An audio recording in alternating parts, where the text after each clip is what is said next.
কি করলে আমাদের ভাগ্যে ভালো কিছু আল্লাহ তাআলা নির্ধারণ করবেন? খুব গুরুত্বপূর্ণ প্রশ্ন না? যে আমাদের জীবনে সৌভাগ্যবান আমরা কিভাবে হব? কিভাবে আমরা সৌভাগ্যের অধিকারী হব? ভাগ্য সুপ্রসন্ন হবে কি করলে? আল্লাহ তাআলা তো আগে নির্ধারণ করে রেখেছেন। আমার এখন কিছু করার আছে কি? এটার জবাব হলো ৩টি আমলের কথা আমরা বলবো, ৩টি কর্মসূচির কথা বলবো, যেগুলোর মাধ্যমে আমরা সৌভাগ্যবান হতে পারি। আমাদের নসিবে ভালো কিছু হতে পারে। আরো অনেক আইটেম আছে, অনেকগুলো পয়েন্ট আছে। আমি শুধুমাত্র মৌলিকভাবে ৩টির কথা বলছি। সর্বপ্রথম কাজ হলো আল্লাহর প্রতি ঈমান আনতে হবে, আল্লাহর আনুগত্য করতে হবে, আল্লাহর দাসত্ব এটা আমাদেরকে করতে হবে। আল্লাহর আদেশ নিষেধগুলোকে মেনে চলতে হবে। আমার রব, আমার সৃষ্টিকর্তা যার কাছে আমাকে ফিরে যেতে হবে। ইন্না লিল্লাহ, নিশ্চয় আমরা সবাই কার? আল্লাহ। ওয়া ইন্না ইলাইহি, এবং আমাদের সবাইকে যেতে হবে আবার কার কাছে? আল্লাহর কাছে আবার যেতে হবে, তার সামনে দাঁড়াতে হবে। সেজন্য আমার রবের নির্দেশের বাইরে আমি চলবো না, তার নিষেধাজ্ঞাকে আমি লঙ্ঘন করব না। এর মধ্যে আমার এই জীবনের প্রত্যেকটা ক্ষেত্রে আমার কল্যাণ নিহিত, আবার এর মাধ্যমে আমার অনন্ত অসীমকালের যে যাত্রা তার কল্যাণও পরিপূর্ণভাবে নিহিত। মুহতারাম হাজিরিন, সেই রবের আনুগত্য, তার গোলামি, তার দাসত্ব যদি আমরা পরিপূর্ণভাবে করতে পারি, আমার নিজেকে যদি আমি সারেন্ডার করে দিতে পারি, আল্লাহর কাছে সমর্পণ করে দিতে পারি, আমি যদি প্রকৃত মুসলমান হই, নামে মুসলমান না হয়ে আমি যদি পরিপূর্ণভাবে আল্লাহর গোলামি করতে পারি, যে আল্লাহর আদেশ আছে, পৃথিবীতে আর কার আদেশ আছে বা নাই আমার দেখার দরকার নাই, কারণ আমি গোলাম আল্লাহ আর কারণ না। আমি বলেছি আশহাদু আল্লা ইলাহা ইল্লাল্লাহ, আল্লাহ ছাড়া সত্যিকারের মাবুদ আর কেউ নাই, হতে পারে না। অতএব নির্দেশ আমি যদি তার পাই, তাহলে আর কারো নির্দেশ আছে কি নাই সেটা আমার দেখার কোনো প্রয়োজন। এটাই হলো ইমানের দাবি। আল্লাহ যদি কোনো বিষয় নিষেধ করেন, তাহলে সেই নিষেধাজ্ঞা আমি লঙ্ঘন করব না। তাতে কে খুশি হবে কে নাখুশ হবে, কোনটা আমার টিকবে কোনটা টিকবে না, সেটাও আমার দেখার দরকার না। এটা হলো আপনার ইমানের দাবি। আর যদি বলেন না, এক্ষেত্রে আমি কম্প্রোমাইজ করব, নানান দিক বিবেচনা করব, নানান মানুষের কথা শুনবো, নানান দিক চলে তারপর দেখে তারপর ডিসিশন নিব, তাহলে আপনি নামে মুসলমান হতে পারেন, আপনি প্রকৃত অর্থে মুসলমান হতে পারেন। মুসলমান মানেই হলো আত্মসমর্পণকারী আল্লাহ রাব্বুল আলামিনের কাছে। মুহতারাম হাজিরিন, অতএব আমাদের ভাগ্য সুপ্রসন্ন হবে, আমাদের ভাগ্যে ভালো কিছু লেখা হবে যদি আমরা আল্লাহ রাব্বুল আলামিনের আনুগত্য সঠিকভাবে যথাযথভাবে করতে পারি। যে যত বেশি করতে পারবো তার নসিব তত ভালো হবে দুনিয়াতে এবং আখিরাতে।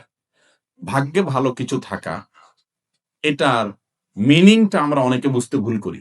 আমরা মনে করি অনেক টাকা পয়সার মালিক হয়ে গেলে, অনেক ব্যাংক ব্যালেন্স হয়ে গেলে, অনেক জমি জমা হয়ে গেলে আমার ভাগ্য ভালো। আর জমি জমা হয় নাই, ব্যাংক ব্যালেন্স হয় নাই, টাকা পয়সা হয় নাই, সহায় সম্পদ বেশি হয় নাই, তার মানে আমার ভাগ্য খারাপ। ভাগ্য ভালো এবং মন্দকে এইভাবে যারা সংজ্ঞায়িত করেন তারা স্পষ্টত ভুলের মধ্যে আছেন।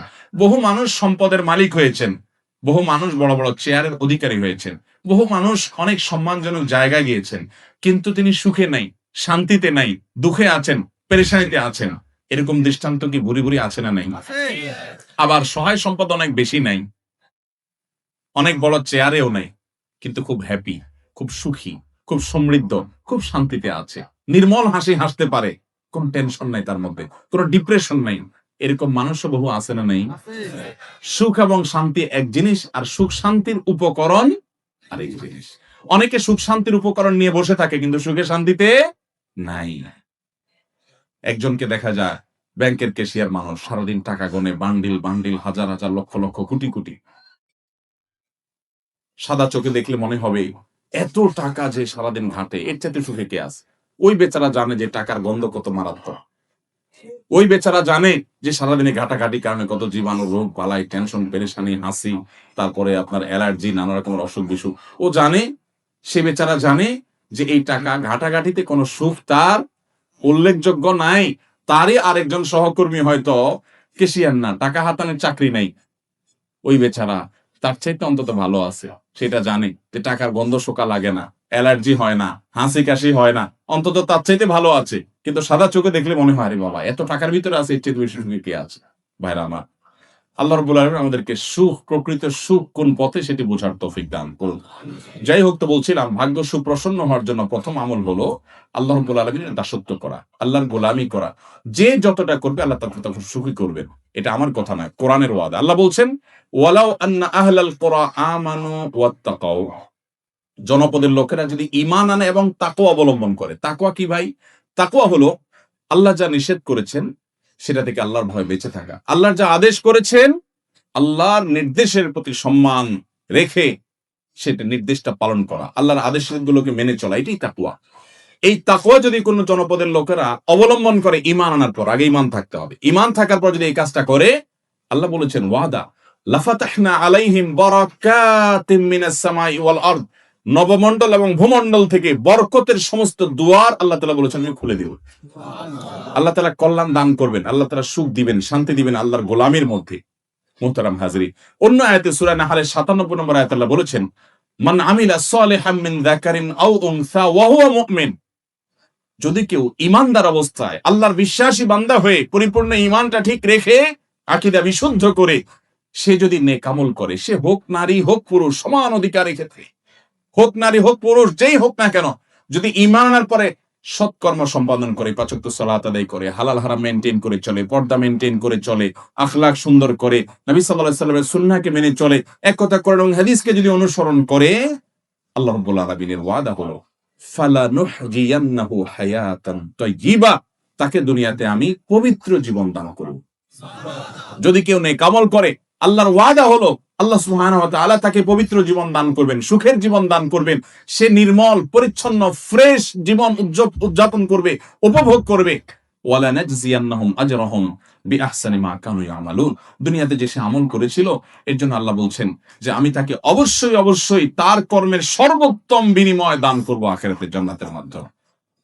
তাহলে এই আয়াতগুলো বলছে যে আমরা যদি নেক আমল করি, ভালো কাজ করি, আমাদের ভাগ্য সুপ্রসন্ন হবে ইনশাআল্লাহ। ছোট্ট দুটি উপমা দেই। নাম্বার 1, একজন চেয়ারম্যান সাহেব, তার দলের একজন কর্মী আছে, সব সময় তার জন্য খুব পরিশ্রম করে, দৌড়ধাপ করে, অনেক কাজ কাম করে, সব কাজে সবার আগে থাকে, তার ক্যাম্পেইন করে, প্রচার প্রচারণা করে, তার সব কাজগুলো করে, ভেতর থেকে তাকে ধারণ করে, তাকে পছন্দ করে।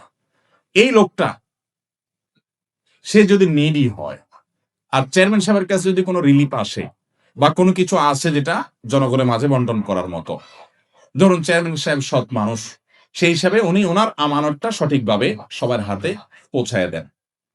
তো তার এলাকায় অন্য সাধারণ জনগণ যারা এটার হকদার, ওই যে তার নিজস্ব দলের কর্মী, যে একনিষ্ঠ কর্মী, যে আসলেই তাকে ভালোবেসে তার জন্য কাজ করে, এই লোকটাও যদি নিডি হয়, এই লোকটাও যদি ওই রিলিফ বা ওই জিনিসটা পাওয়ার হকদার হয়, চেয়ারম্যান সাহেবের কাছে এটা পাওয়ার জন্য সে অন্যদের মতো কি খুব বেশি কষ্ট করা লাগবে? খুব সহজে পাবে না। কারণ নিজস্ব লোক, সে যদি উপযুক্ত হয়, অন্য 10 জনকে যদি দেয়, তাকে সবার আগে দিবে বরং, ঠিক না ঠিক?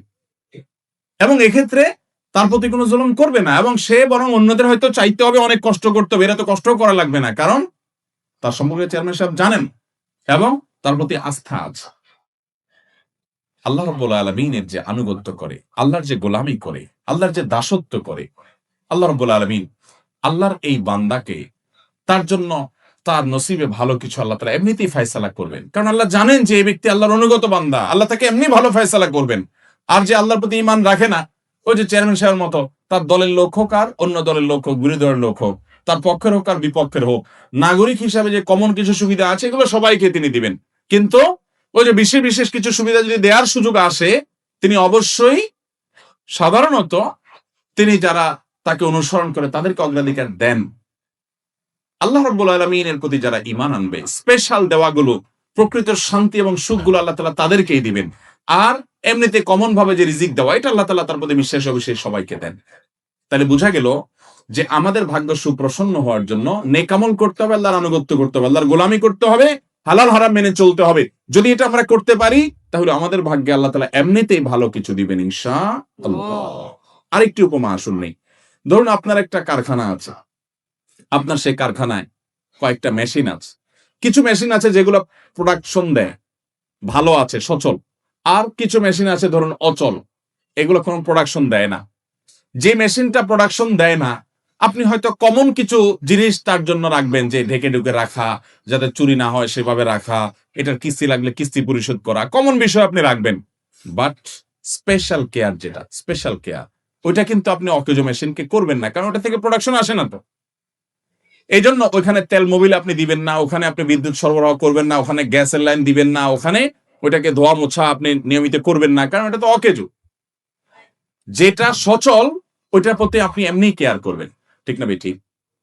যে আল্লাহর গোলামি করে, যে আল্লাহর প্রতি ঈমান আনে, সর্বদা আল্লাহর জিকির করে, আল্লাহর স্মরণ করে, আল্লাহর নির্দেশে বাইরে চলে না, আল্লাহকে সবসময় সে ধারণ করে, আল্লাহ তাআলার এই বান্দার জন্য আল্লাহ তাআলা তার নসিবে ভালো কিছু দিবেন।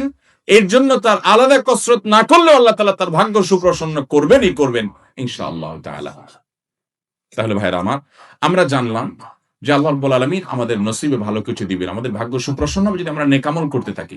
বলে আমি এখন থেকে যদি শুরু করি, এখন থেকে আপনি তওবা করে শুরু করে দেন যে আল্লাহ আজকে থেকে আমি তওবা করে নতুন হাল খাতা করলাম, জীবন শুরু করলাম, আগের গুলোর জন্য মাপ চাইলাম।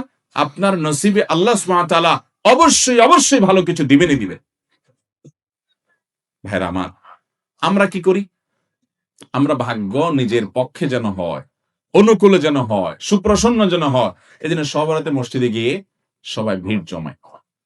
ভাইরা আমার, এক রাতে আপনি ভিড় জমায়া একটু দোয়া দুরুদ কান্নাকাটি করে আপনার ভাগ্য সুপ্রসন্ন করবেন। যদিও আমরা আগে বলেছি সব রাতে ভাগ্য নির্ধারণ হওয়ার কথাটি নির্ভরযোগ্য নয়, তারপরেও ধরে নিলাম এরাতে ভাগ্য নির্ধারণ হয়, তো ভাগ্য নির্ধারণ এক রাতে আপনি আল্লাহ তাআলার কাছে দোয়া রুনাজারি করে সারা বছরটা ঠিক করে ফেলবেন আর সারা বছর আল্লাহর অবাধ্য থাকবেন, আপনি এটা কিভাবে আশা করেন?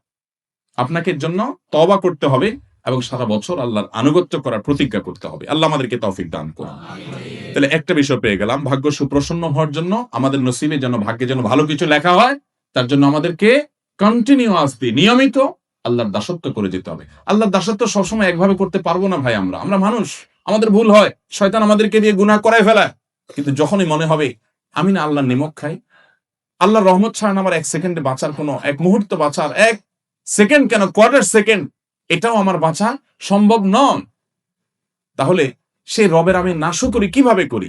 আমার না আমার রবের সামনে দাঁড়াতে হবে, যেতে হবে, হিসাব দিতে হবে। এটা মনে হওয়ার পর আগে যে গুনাহ করেছি চোখের পানি ফেলে মাপ চেয়ে নিব, সিজদা গিয়ে আল্লাহর কাছে দোয়া করব, কান্নাকাটি করব, সালাতুত তওবা আদায় করব। আল্লাহ আমাদের সবাইকে সে তৌফিক দান করুন। তাহলে ভাইরা আমার, আমাদের ভাগ্য সুপ্রসন্ন করার জন্য ওই এক রাতের ইবাদত নয়। নবী করিম সাল্লাল্লাহু আলাইহি ওয়াসাল্লাম কোন হাদিসে বলেননি, কোরআনে কোন আয়াতে আল্লাহ বলেননি যে তোমরা অমুক রাত ইবাদত বন্দেগী করলে তোমাদের নসিবে ভালো কিছু লেখা হবে। বরং নসিবে ভালো কিছুর জন্য লেখা হয়, এর জন্য আমাদেরকে সারা বছর জুড়ে নেকামল করার ওয়াদা এবং প্রতিজ্ঞা করতে হবে ইনশাআল্লাহ। নাম্বার 2, বিশেষভাবে ভাগ্য যেন সুপ্রসন্ন হয়, আমাদের জীবনে হায়াতে এবং রুটি রুজিতে যেন বরকত হয়, কল্যাণ হয়, এজন্য আমাদেরকে আত্মীয়তার বন্ধনগুলো রক্ষা করতে হবে। আত্মীয়তার সম্পর্ক যে যত বেশি সংযুক্ত রাখবে, আত্মীয়তার সম্পর্কগুলোকে যে যত বেশি জোড়া লাগাবে, রক্ত সম্পর্কে আত্মীয়দের সাথে যাদের যত সুসম্পর্ক থাকবে, আল্লাহ তাআলা তাদের হায়াতে এবং রিজিকে তত বেশি বরকত দান করবে, তার ভাগ্য তত সুপ্রসন্ন হবে। সহিহ বুখারীর হাদিস, নবী করিম সাল্লাল্লাহু আলাইহি ওয়াসাল্লাম বলেছেন, মান সাররাহু আন ইউবসাতা লাহু ফি রিজকিহি আও ইউনসা লাহু ফি আথারিহি ফালইয়াসিল রাহিমা, যে চায় তার রিজিককে আল্লাহ প্রশস্ত করে দেন, যে চায় তার হায়াতের মধ্যে আল্লাহ তাআলা বরকত দান করুন, এটা যদি কেউ চায়, সে যেন তার রক্ত সম্পর্কে আত্মীয়দের সাথে সুসম্পর্ক বজায় রাখে। রক্ত সম্পর্কে আত্মীয় কারা?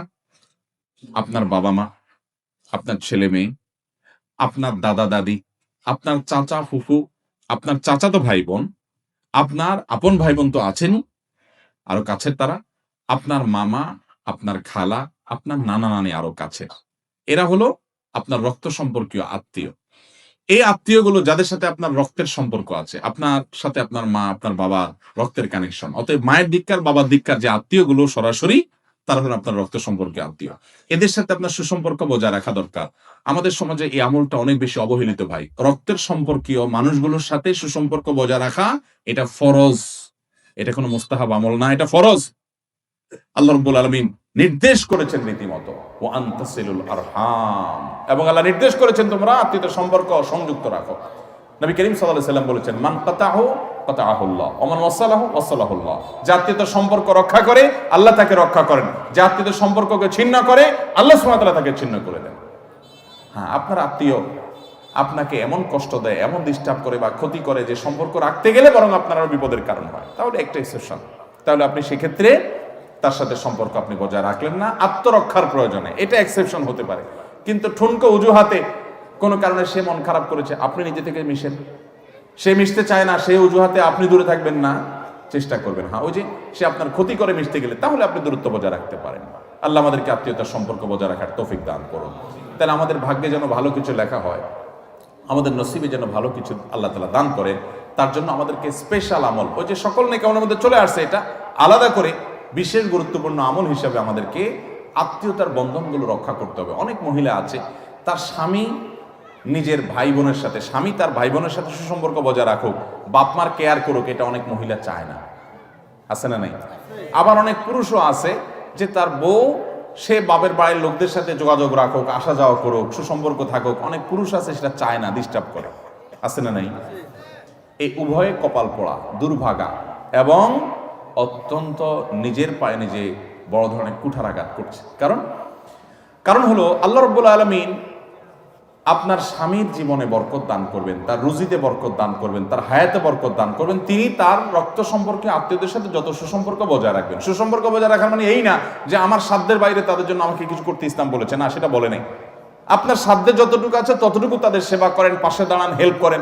সাধ্যে নাই, কষ্ট হয়ে গেছে, এটা আপনাকে বাধ্য করে নাই, অন্তত সম্পর্কটা বজায় রাখেন যতক্ষণ পর্যন্ত সে আপনার ক্ষতি না করে। হ্যাঁ, সে ক্ষতি করে, সে ডিস্টার্ব করে, সে আপনার জীবনকে দুর্বিষহ করে তোলে এবং রক্ষা করতে গেলে আরো বিপদের কারণ হয়, তাহলে আপনি দূরত্ব বজায় রাখতে পারেন। এছাড়া আপনি দূরত্ব বজায় রাখতে পারেন না। অতএব কোনো নারী যদি তার স্বামীকে, তার ভাই বোন, মা বাপ থেকে দূরে সরায়, এ নারী নিজের পায়ে নিজে কুঠারাঘাত করছে, কারণ স্বামীর জীবনে অর্থে, রুজিতে বরকত কমায় দিচ্ছে। একই কথা পুরুষদের জন্য প্রযোজ্য, যে মেয়েদেরকে তাদের বাবা মা, তাদের আত্মীয় স্বজন, রক্ত সম্পর্কীয় ভাই বোন, তাদের সাথে সম্পর্ক রাখতে যারা বাধা দেয়, এই সমস্ত পুরুষগুলো গুনাহগার হবে। যৌক্তিক কারণ ছাড়া যে সেখানে সম্পর্ক লাগে, তার দিন ক্ষতিগ্রস্ত হয়, তাহলে ভিন্ন কথা হতে পারে। আল্লাহ তাআলা আমাদেরকে আত্মীয়তার বন্ধনগুলোকে রক্ষা করে চলার তৌফিক দান করুন। বড় অবহেলিত একটি ফরজ, অবহেলিত একটি ফরজ।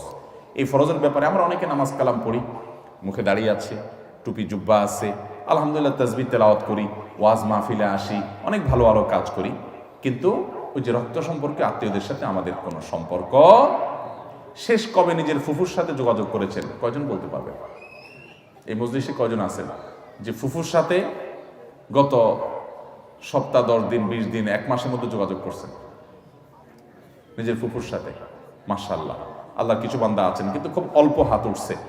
আর বাকিদের কি কারোর ফুফু নাই? আমার ফুফু নাই, আপনাদের কারোর ফুফু নাই? অনেকের মারা গেছেন। আল্লাহ তাআলা আমাদেরকে এই অবহেলিত আত্মীয়র কেয়ার করার তৌফিক দান করেন।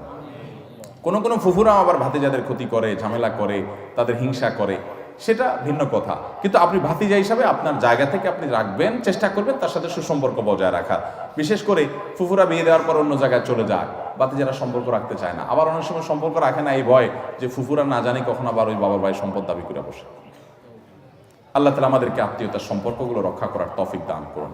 ইসলাম চায় আমরা একটা এমন সমাজ গড়ে তুলি যে সমাজে প্রত্যেকটা মানুষ তার যার যার দায়িত্ব তিনি পালন করবেন, কর্তব্য সচেতন হবেন, পারস্পরিক সম্পর্কগুলো, বন্ডিংগুলো ভালো হবে, এটা ইসলাম চায়। অতএব আমাদেরকে সেটি করতে হবে। তাহলে ভাগ্য সুপ্রসন্ন হওয়ার জন্য দ্বিতীয় আমলের কথা বললাম, স্পেশালি আমাদের রক্ত সম্পর্কে আত্মীয়দের সাথে সুসম্পর্ক বজায় রাখতে হবে। তাহলে আল্লাহ তাআলা জীবনে বরকত দিবেন এবং হায়াতে বরকত দান করবেন।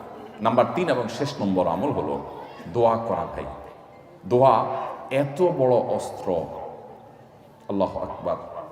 ইমানদারের এর চেয়ে বড় কোনো অস্ত্র নাই ভাই, এর চেয়ে বড় কোনো অস্ত্র নাই মুসলমানের। সবচেয়ে বড় এই অস্ত্রটি সবচেয়ে বেশি অবহেলিত থাকে আমাদের। সবচেয়ে বড় দুর্ভাগ্য আমাদের দেশে মুসলমানরা দোয়া করতে জানি না। আমরা দোয়ার দরকার হলে হুজুরের মুখের দিকে চায় থাকে। আরে ভাই, হুজুরদের কাছে দোয়া চান, কিন্তু নিজে দোয়া করতে শিখেন। আল্লাহ বলেছেন, উদউনি আস্তাজিব লাকুম, তোমরা আমার কাছে দোয়া করো, আমি দোয়া কবুল করব।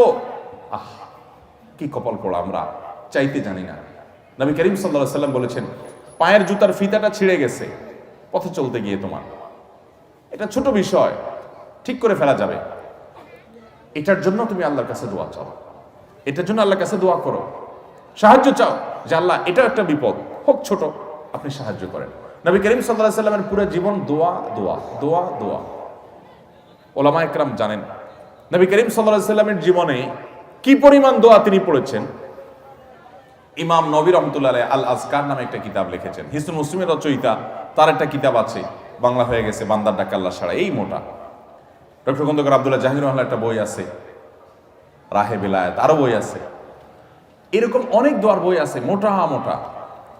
তারপরে আরো অনেক বড় বড় মুহাদ্দিসগণ, আগের মুহাদ্দিসগণ আরো অনেক বড় বড় সংকলন রেখে গেছেন। নবী করিম সাল্লাল্লাহু আলাইহি ওয়াসাল্লামের জীবনে প্রতিটা পদে পদে দোয়া, প্রতিটা পদে পদে, বৃষ্টি হচ্ছে তখন দোয়া, বৃষ্টি হচ্ছে না তখন দোয়া, টয়লেটে ঢুকছেন তখন দোয়া, বের হচ্ছেন তখন দোয়া, খাচ্ছেন তখন দোয়া, খাবার শেষ করেছেন তখন দোয়া, স্ত্রী সবার সময় দোয়া, বাসা থেকে বের হওয়ার সময় দোয়া, বাসায় ঢুকার সময় দোয়া, বাজারে ঢুকছেন তখন দোয়া, মসজিদে ঢুকছেন তখন দোয়া, পরিচিত অপরিচিত মানুষের সাথে সাক্ষাৎ হয়েছেন, সালাম দিচ্ছেন, সেটাও একটা দোয়া, নামাজ শেষ করছেন তখনও দোয়া দিয়ে, দোয়া মাসুরা দিয়ে শেষ করছেন, নামাজ শুরু করছেন সূরা ফাতিহা ইহদিনাস সিরাতাল মুস্তাকিম দোয়া দিয়ে শুরু করছেন, বিবাহ শাদী যে সংগঠন হলো এর শেষে নবী সাল্লাল্লাহু আলাইহি ওয়াসাল্লাম দোয়া পড়েছেন, দুধ পান করেছেন দোয়া করেছেন, আরেক কিছু খেয়েছেন দোয়া করেছেন। তার জীবনে দোয়া ছাড়া কিছু নেই, দোয়া এবং দোয়া। আর দোয়া ও হুয়াল ইবাদা, কত বড় অস্ত্র জানেন? নবী করিম সাল্লাল্লাহু আলাইহি ওয়াসাল্লাম বলেছেন, লা ইয়ারুদ্দুত তাকদীর, লা ইয়ারুদ্দুল কদরা, ওয়া ফি রিওয়ায়াতিন লা ইয়ারুদ্দুল কাযা ইল্লা দুআ। তিরমিজির বর্ণনায় কাযা আসছে, আর মুসাদদারাক হাকিম বর্ণনায় আল কদরা শব্দ আসছে, লা ইয়ারুদ্দুল কদরা ওয়া লা ইয়ারুদ্দুল কাযা ইল্লা দুআ। আল্লাহর নির্ধারণকে, একটা হাদিসে আসছে আল্লাহ যা নির্ধারণ করেন ফয়সালা করেন সেটা আর পরিবর্তন করেন না, কিন্তু এক্সেপশন হলো যে আল্লাহ নির্ধারণকে পর্যন্ত আল্লাহ পরিবর্তন করেন বান্দার দোয়ার মাধ্যমে। যদিও দোয়া করে যে পরিবর্তিত হয়ে কিছু একটা হবে সেটাও আল্লাহ আগে থেকে জানতেন, আল্লাহর কাছে অজানা বলতে কিছু নাই, কিন্তু দোয়ার মাধ্যমে নবী করিম সাল্লাল্লাহু আলাইহি ওয়াসাল্লাম আল্লাহর কাছে কিছু জিনিস থেকে পানা চাইতেন। ভাইরা আমার, এর ভিতরে একটা হলো ওয়াসুইল কাযা, আল্লাহুম্মা ইন্নী আউযু বিকা মিন দারকিল বালা ওয়া দারকিশ শাকা ওয়াসুইল কাযা ওয়া শামাতাতিল আদা। ওয়াসুইল কাযা, আল্লাহ আপনার কাছে পানা চাই সুউল কাযা, আপনার ফয়সালার ক্ষতি থেকে, আমার ভাগ্যে কোনো ক্ষতিকর কিছু থাকলে এটা থেকে আপনার কাছে পানা চাই আল্লাহ। নবী সাল্লাল্লাহু আলাইহি ওয়াসাল্লাম দোয়া করতেন। আমরা কয়বার দোয়া করি? অতএব ভাইরা আমার, আল্লাহর কাছে দোয়া করতে থাকবো, আল্লাহ আপনি আমাকে আপনার কাযা, আপনার কদরের ক্ষতি থেকে আমাকে আপনি পানা দেন, আমার জন্য কোনো ক্ষতি স্পর্শ না করে আমার নসিবে যেন ভালো কিছু হয়। ভাগ্যকে পর্যন্ত আল্লাহ রাব্বুল আলামিন পরিবর্তন করে দেন, যেটা গায়রে মুবরাম তাকদীর, দুইটা প্রকার আছে, বিস্তারিত আলোচনা আমি যাওয়ার সুযোগ নাই, সেটা আল্লাহ তাআলা দোয়ার মাধ্যমে পরিবর্তন করেন। এই জন্য চোখের পানি ফেলা, দোয়া করতে জানা। ভাইরা, আমরা দোয়া করতে জানি না, বড় বড় কপাল পড়া, দোয়া করতে আমরা বলি কি যে আমি দোয়া করতে জানি না। দোয়া করতে জানেন না? দোয়ার মতো সহজ কাজ আরেকটা নাই, সবচেয়ে সহজ কাজ দোয়া করা। এই জন্য দোয়ার জন্য ওযুও লাগে না, বিনা ওযুতে দোয়া করা যায়। এমনকি গোসল ফরজ হয়েছে, আপনি দোয়া চালাতে পারেন, নামাজ পড়তে পারবেন না, কোরআন তেলাওয়াত করতে পারবেন না, কিন্তু দোয়া করতে পারবেন। এইরকম সহজ একটা কাজ, কিন্তু আমরা করি না। আপনি একা একা হাঁটছেন, আপনি আল্লাহর সাথে কথা বলেন। দোয়াটা মানে হলো মুনাজাত মা আল্লাহ, মুনাজাত মানে হলো কানাঘুষা, আল্লাহর সাথে কথা বলা ফিসফিস করে। আপনার মনে অনেক ব্যথা, অনেক ব্যথা, কাউকে বলতে পারছেন না, খুব পেরেশানিতে আছেন, আপনাকে আমি আল্লাহর শপথ করে বলি, আপনি সুন্দর করে ওযু করেন, 2 রাকাত নামাজ পড়েন, ধীরে সুস্থে, লম্বা রুকু, লম্বা সিজদা দিয়ে, কেরাত দিয়ে, আস্তে আস্তে নামাজ শেষ করে একটু হাত তুলে আল্লাহর পাশে, আল্লাহর কাছে একটু আপনি কথা বলেন, চোখের পানি ফেলেন, একটু কথা বলেন, আল্লাহ আমার মনে কষ্ট, আমি শপথ করে বলতে পারি আপনার মন হালকা হবে। আল্লাহর উপরে ভরসা করে বলতে পারি, যদি আপনি এই শর্তগুলো সঠিকভাবে করতে পারেন, ঠিক রেখে, ইনশাআল্লাহ আপনার মন হালকা হবে। কারণ নবী সাল্লাল্লাহু আলাইহি ওয়াসাল্লাম ইজা ফাজাআহু আমরুন সাল্লা ওয়া ফি রাওয়াতিন ফাজাআ ইলা সালাহ, নবী সাল্লাল্লাহু আলাইহি ওয়াসাল্লামের জীবনে কখনো পেরেশানি আসলে সোজা নামাজে দাঁড়িয়ে যেতেন। আল্লাহ বলেছেন ওয়াস্তাঈনু বিস সাবরি ওয়াস সালাহ, তোমরা সালাত এবং সবরের মাধ্যমে আল্লাহর সাহায্য চাও, বিশেষ করে তাহাজ্জুদের সময়। এটা তো বিলুপ্ত হয়ে গেছে ভাই, এই আমল তো মুর্দা হয়ে গেছে আমাদের সমাজ থেকে। তাহাজ্জুদ, এটা তো পরের কথা, ফজরই পড়তে পারি না আমরা, রাত 2টা বাজে শুই। নবী করিম সাল্লাল্লাহু আলাইহি সাল্লাম তাহাজ্জুদের সময় আমাদেরকে আল্লাহর কাছে দোয়া করার শিক্ষা দিয়েছেন। আল্লাহ তাআলা দুনিয়া আসমানে এসে বান্দাকে ডেকে ডেকে বান্দাকে ক্ষমা করেন। 5 ওয়াক্ত নামাজের জন্য আযান দেয় মুয়াজ্জিন, 5 ওয়াক্ত নামাজের জন্য ডাকে কে? মুয়াজ্জিন। আর তাহাজ্জুদের জন্য ডাকেন স্বয়ং আল্লাহ তাআলা। তাহাজ্জুদের জন্য কে ডাকে? তাহাজ্জুদের জন্য আল্লাহ সুবহানাহু ওয়া তাআলা। হাদিসে আসছে নবী করিম সাল্লাল্লাহু আলাইহি সাল্লাম বলেছেন যে রাতের শেষ প্রহরে আল্লাহ তাআলা দুনিয়া আসমানে এসে বান্দাদেরকে ডেকে ডেকে বলেন, আলামিন মুবতালান ফাআফিয়ালা, আলামিন মুস্তাগফিরিন হালমিন মুস্তাগফিরিন ফাআগফিরালা, কেউ কি আছো গুনাহ মাফ চাইবা আমার কাছে, উঠো চাও আমি মাফ করে দিব। আল্লাহ ডেকে ডেকে মাফ করেন। ভাইরা আমার, খুব অসুবিধা, ভোর রাতে উঠে যান, একটু তাহাজ্জুদ পড়েন, 2 রাকাত 4 রাকাত 6 রাকাত 8 রাকাত, লম্বা কেরাতে, লম্বা রুকু সিজদা দিয়ে। আমরা জানি আয়েশা রাদিয়াল্লাহু আনহা বলেছেন নবী করিম সাল্লাল্লাহু আলাইহি ওয়াসাল্লাম তাহাজ্জুদ যে পড়তেন, লা তাসআল আন হুসনিহিন্না ওয়া তুলহিন্না, আর বলো না, জিজ্ঞাসা করো না সে কি সুন্দর ছিল, দাঁড়িয়ে কেরাত শুরু করলে আর রুকুতে যেতেন না, রুকুতে গেলে আর উঠতে চাইতেন না, সিজদা গেলে আর উঠতে চাইতেন না। ভাইরা আমার, আমি প্রায় সময় বলি কয়েকটা ইবাদতের নগদ স্বাদ পাওয়া যায়, একটু চেষ্টা করলে আপনিও পাবেন। এটার জন্য কোনো বিশেষ বুজুর্গির দরকার নাই, আপনিও পাবেন। অবশ্য হারাম উপার্জন ছাড়তে হবে, চোখের জেনা ছাড়তে হবে, কিছু গুনাহ থেকে ছাড়লে ইবাদতের স্বাদটা বেশি পাওয়া যায়। কিন্তু তারপরও আপনি শুরু করেন ধীরে স্থিরতার সাথে, সুন্দর করে, আস্তে আস্তে, ওয়াকারের সাথে, এহতেরামের সাথে, আল্লাহ রাব্বুল আলামিনের শান এটা মাথায় রেখে ধীরে ধীরে আপনি সময় নিয়ে একটু রুকে সিজদা করেন, নামাজ পড়েন, সিজদা পড়ে যান, একটু চোখের পানি ফেলে দেন। সালাহাতু সঙ্গে বৌদি দিল খারাস, আজ মোদে এক জামানা খাকে বাস, পাথর হয়ে বহু কাল ছিলে ভাই, একটু কিছুকাল মাটি হয়ে দেখো। দোয়া করা, দোয়ার মাধ্যমে আল্লাহ তাআলা তাকদীর পর্যন্ত পরিবর্তন করে দেন। আল্লাহ রাব্বুল আলামিন আমাদেরকে আল্লাহর কাছে দোয়া করার তৌফিক দান করুন। শয়তান আমাদেরকে বোঝায় কি, আরে আমাদের দোয়া কবুল হবে, আমার নামাজের ঠিক নাই, আমার রোজার ঠিক নাই, আমার দাড়িটা মুখে নাই, আমি পর্দা ঠিক মতো করি না, আমি গুনাহের কাজ করি, গোপন গুনাহ করি, এটা করি সেটা করি, আমার দোয়া কি কবুল হবে?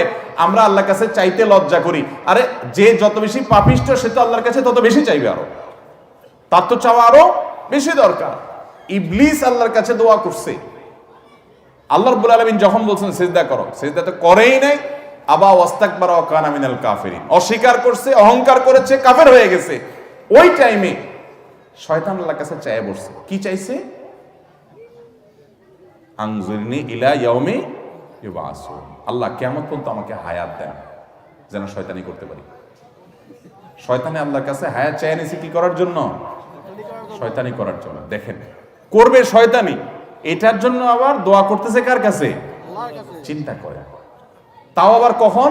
যখন আল্লাহ আদমকে সিজদা করতে বলছেন, সিজদা করে নাই, আল্লাহর সামনে সরাসরি বিদ্রোহ, এত বড় বেয়াদবির পর আল্লাহ রাগান্বিত হওয়ার সময় ওই টাইমে আল্লাহর কাছে দোয়া করছে। কারণ শয়তান আল্লাহকে চিনে, যে আল্লাহ হাদিসে কুদসিতে বলেছেন সাবাকাত রাহমাতি আলা গাদাবি, আমার রাগের উপরে আমার রহমতটা এটা প্রবল থাকে, এটা শয়তান জানে। আমরা রাগ হয়ে গেলে বেতাল হয়ে যাই, আল্লাহ সুবহানাহু ওয়া তাআলা তো আহকামুল হাকিমিন, তার সাথে তো মাখলুকের কোনো তুলনা চলে না। এটা শয়তান জানে, আল্লাহকে চিনে, সে আল্লাহকে ইবাদত করেছে একদম ফেরেশতাদের সাথে থেকে, সে জানে। এই জন্য রাগের মুহূর্তে পর্যন্ত আল্লাহর কাছে দোয়া করে পড়ছে। আল্লাহ বলেছেন ইন্নাকা মিনাল মুনজারিন, যাও তোমাকে হায়াত দেয়া হলো, শয়তানি করার সুযোগ দেয়া হলো, চাইছো একটা জিনিস দিলাম, বেঁচে থাকবা কিয়ামত পর্যন্ত। শয়তান যদি আল্লাহর কাছে দোয়া করে, আল্লাহর রাগের সময় যদি আল্লাহ কবুল করেন, আমাদের দোয়া কবুল হবে না ইনশাআল্লাহ? তাহলে দোয়া করবো তো ইনশাআল্লাহ। হুজুরদের মুখের দিকে চায় থাকবো না সবসময় দোয়ার জন্য। ছেলে মুসলমানি করাবেন, হুজুর লাগবে, ছেলের আকিকা দিবেন, হুজুর লাগবে, ব্যবসা বাণিজ্য শুরু করবেন, হুজুর লাগবে, দোকানে উঠবেন, হুজুর লাগবে, গাড়িতে নতুন উঠবেন, হুজুর লাগবে। কিরে ভাই, এই হুজুরদের কন্ট্রাক্টর দিয়ে কত দোয়া করবেন? আলেমদের কাছে দোয়া চান, আর দোয়া চাওয়া ছাড়াও আলেমদেরকে হাদিয়া দেন, কারণ নেককারদের হাদিয়া দেওয়া উচিত, কর্তব্য। লা ইয়াকুল তুআমাকা ইল্লা তাকি, তাদেরকে হাদিয়া দেন, খানা খাওয়ান, মেহমানদারি করেন, উপহার দেন, উপঢৌকন দেন, সেটা ভিন্ন বিষয়। আবার দোয়াও চান, কিন্তু নিজের দোয়াও করা আমাদেরকে শিখতে হবে। আল্লাহ আমাদের সবাইকে দোয়া করার তৌফিক দান করুন। ভাইরা আমার, তাহলে তিনটা কথা আমরা বললাম। আমাদের ভাগ্য যদি সুপ্রসন্ন করতে চাই, নসিবে ভালো কিছু লেখা হোক, যদি আমরা চাই আল্লাহর গোলামি এবং আল্লাহর দাসত্ব, আল্লাহর হুকুমগুলো মেনে চলার জন্য সিরিয়াস হতে হবে, এবং যে যত বেশি হতে পারবো তার নসিবে আল্লাহ তাআলা তত ভালো কিছু দিবেন ইনশাআল্লাহ। দ্বিতীয়ত, আত্মীয়তার সম্পর্ক যে যত বেশি ভালো রাখতে পারবে, আল্লাহ তাআলা তার জীবনে তত বরকত দিবেন। বরকত এক জিনিস, পয়সা আরেক জিনিস। বরকত এক জিনিস, পয়সা, ভাই পয়সা অল্প কামাইছে, যদি আল্লাহ ওই পয়সাতে বরকত দান করেন, বরকত মানে কল্যাণ, বারাকা, এই বারাকা যদি আল্লাহ তাআলা অল্প টাকায় দান করেন, অল্প রুজিতে দান করেন, দেখবেন যে তার উপকারিতা হিউজ, খরচ করার পর আরো শেষ হচ্ছে না।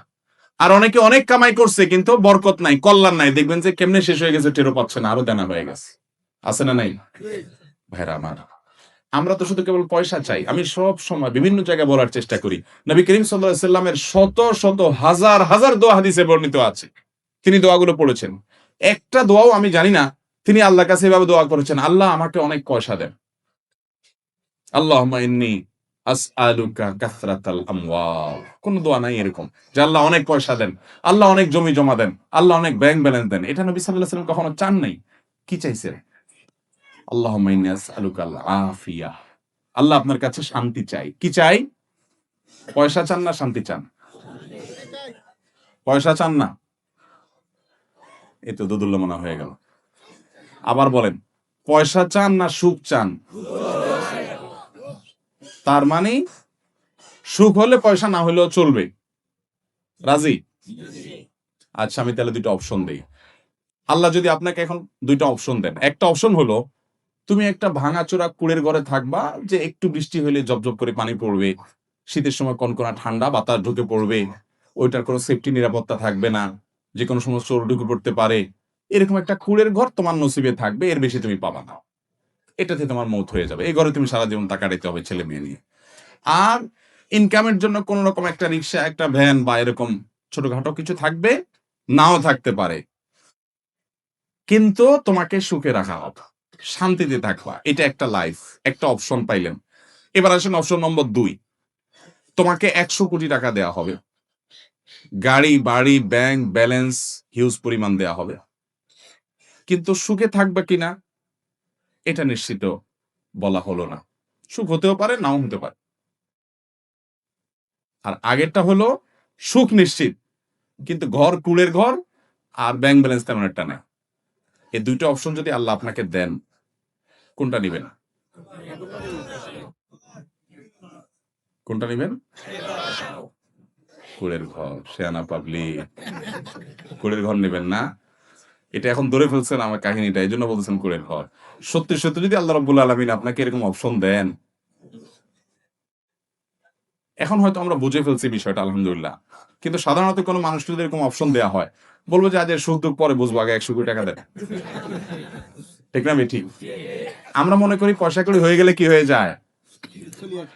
হুজুরদের চাইতে এই জিনিসগুলো কেউ ভালো বোঝে না, জনপ্রতিনিধিরাও জানে না। কোনটা?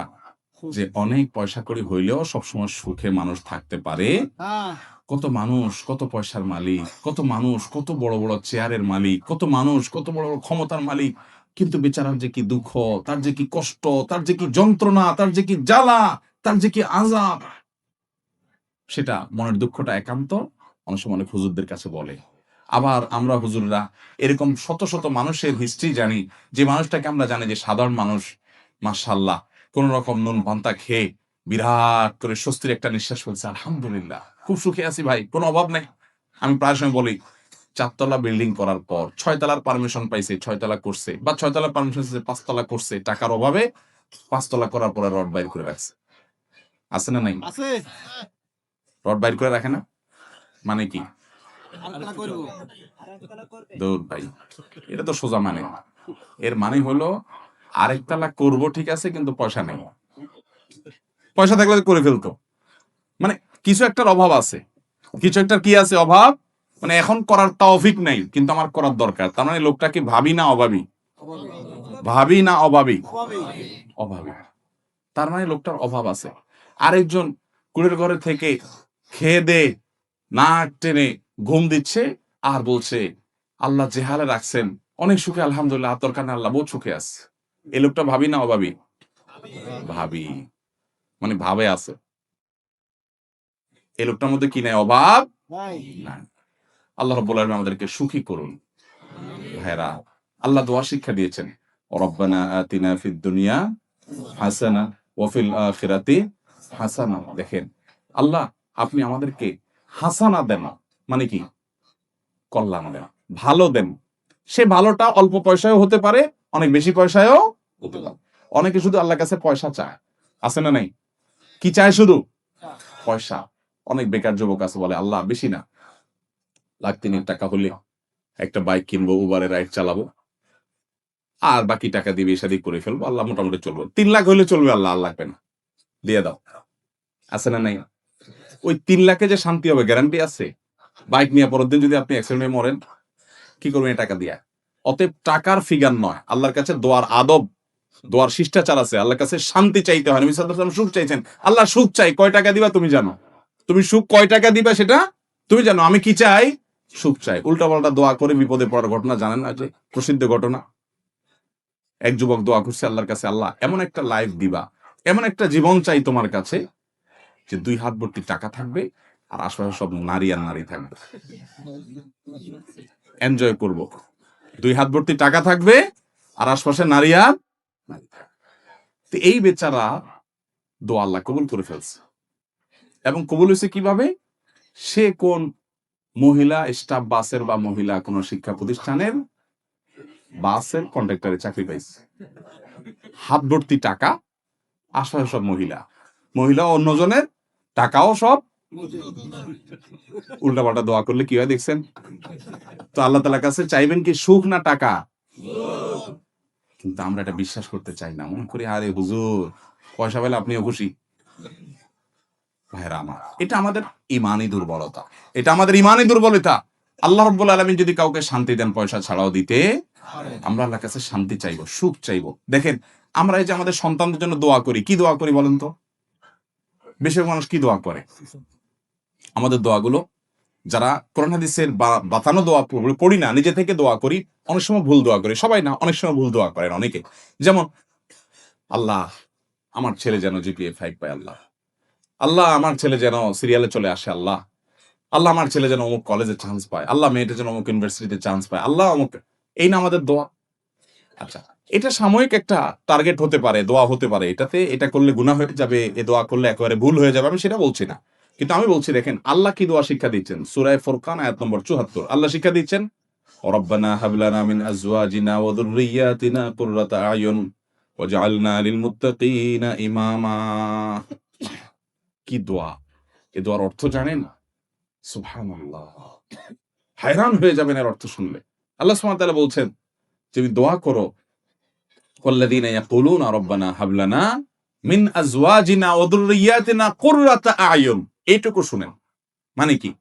হে আমার রব, আমার সন্তান সন্ততি, আমার জীবন সঙ্গী সঙ্গিনী, স্ত্রী স্বামী, নারী পুরুষ একে অন্যজনের জন্য দোয়া করবে, আল্লাহ এমন সঙ্গী জীবন সঙ্গী দান করেন, এমন সন্তান দান করেন যারা আমার চক্ষু শীতলকারী হবে। কি হবে? দেখেন, চক্ষু শীতলকারী হবে, এই কথার মধ্যে সব চলে আসছে। পৃথিবীর এমন কিছু নাই যে সন্তানের জন্য আপনি চান নাই একটা শব্দে। শব্দটা হলো কি?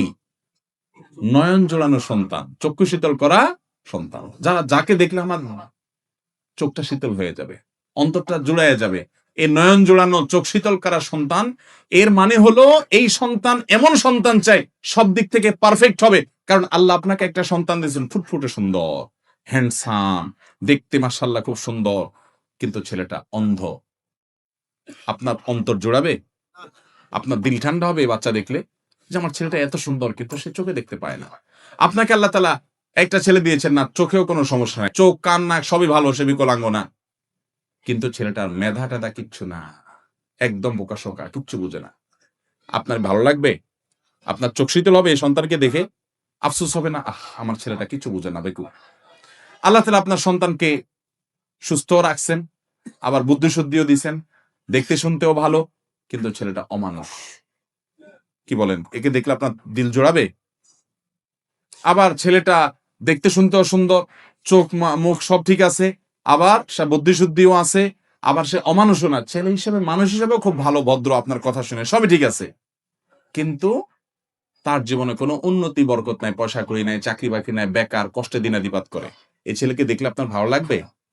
ছেলের অবস্থা দেখলে আপনার ভালো লাগবে?